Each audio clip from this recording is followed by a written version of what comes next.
Hello everyone. We're also gonna run the Voyager XL with this Kris blade through some paper, and we're just gonna see how it does. I tried running it through the Amazon package when I first got it, and I think just the package definitely made it cut a little weird because, whew, man. And yeah, like these waves, if you're not like steady and consistent and clean when you pull through, you can feel it sort of catching on these waves. Let's see if I can, like right there, like you can sort of feel it catch. But if you pull through steadily and quick, whew, it slices right through. It's actually pretty surprising, because like this blade shape is just wow. And I looked up what's the point of this blade shape, and apparently, well, I guess there you have it.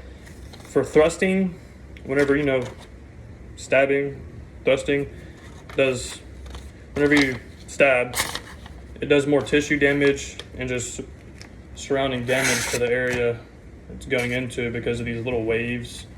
I mean, you can see how the blade gets thicker and then smaller, so it sort of serrates, saws its way into whatever it's going into. So, I mean, I don't know, I thought that was kind of cool. I mean, I didn't really know what the purpose of this blade shape was for. Just looked it up real quick, and I was like, well, okay, I guess it's self-defense, but that's pretty cool. I mean, hey, ooh, I ripped it on that one. Let's see. See if I can get a chop.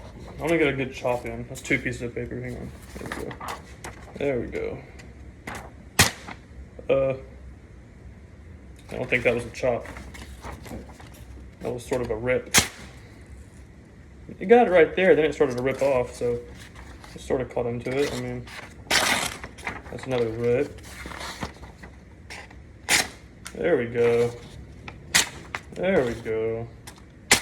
That's just satisfying whenever you're able to run it through like that,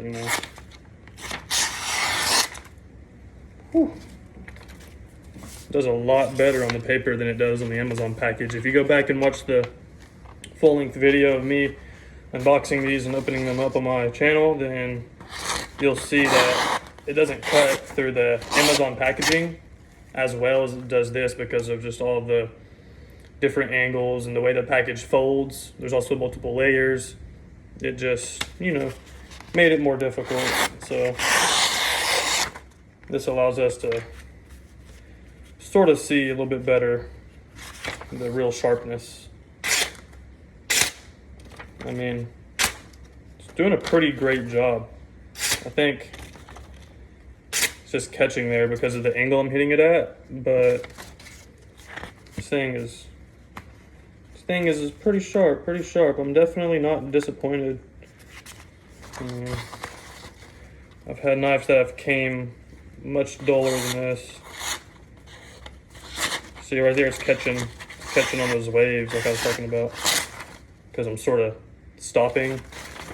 But if you do one fluid motion, it goes right through. So when I first started getting into sharpening my knives and actually caring about how sharp they were, I didn't really I didn't understand that the way you cut the paper matters. I figured every time that I was hitting it and it was, folding or ripping, I thought that the knife just wasn't sharp, but that's actually not true.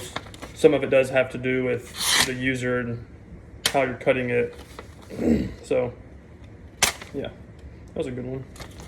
But just thought I'd put that out there, just because your knife's not slicing right through paper doesn't mean it's not sharp. It could still be very sharp and it just, didn't go in at the right angle or something. The geometry wasn't right. Like right there, it just sort of ripped it, But right there, it's going right through. So there's a good example of that. And I haven't really done any cutting on this channel yet, so I just wanted to get on here and cut a little bit of paper, And yeah, that's really it for the video. I just wanted to do a little bit of a very, very light, simple cut test, just seeing how it goes through paper, seeing where we stand in terms of if I need to sharpen the blade. It's, you know, they're brand new, just got them out of the package, so there hasn't been any damage done to the blade at all. So just wanted to see where we stood with the sharpness of everything, and I am not disappointed. They did a great job, and yeah. XL Voyager with the Kris blade. Honestly, I like this handle a lot and just the size of this, but since the blade shape isn't so practical, I might get another XL Voyager at some point with a different blade shape, maybe a clip point or the Vaquero, I think I'm saying that right, yeah, something like that, you know what I'm trying to say. But anyways, I really like the Voyager and may get another one, you know, different blade shape. We'll see, you know.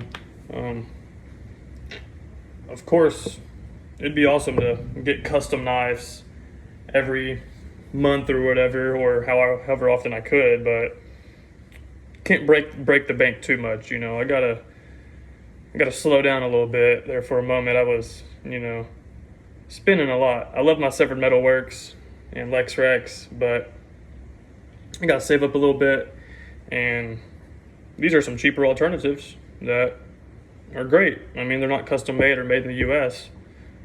You know, there's something really cool about a knife being made by just a dude who's working, trying to make knives, trying to make a good quality product, you know, to satisfy the customers. And especially like Severed Metal Works, you know, like he has a full-time job and he is also making knives, which is pretty awesome. And Lex Rex does it full-time, which is awesomer, you know. I mean, I hope Severed Metal Works gets to where he can do it full-time, and, you know, I'm glad to know them and have knives from them. I think they're great guys, and I'm glad to be able to make these videos, and I hope to meet more people in this community, and the people I have met have been awesome, and I thank you all so much for your support. It really, you know, means a lot. And yeah, I just want to say thank you very much, and I hope all of you have a great day, and I'll see you soon on the next video. I'm not too sure what we'll be doing, but we'll see. So see y'all later.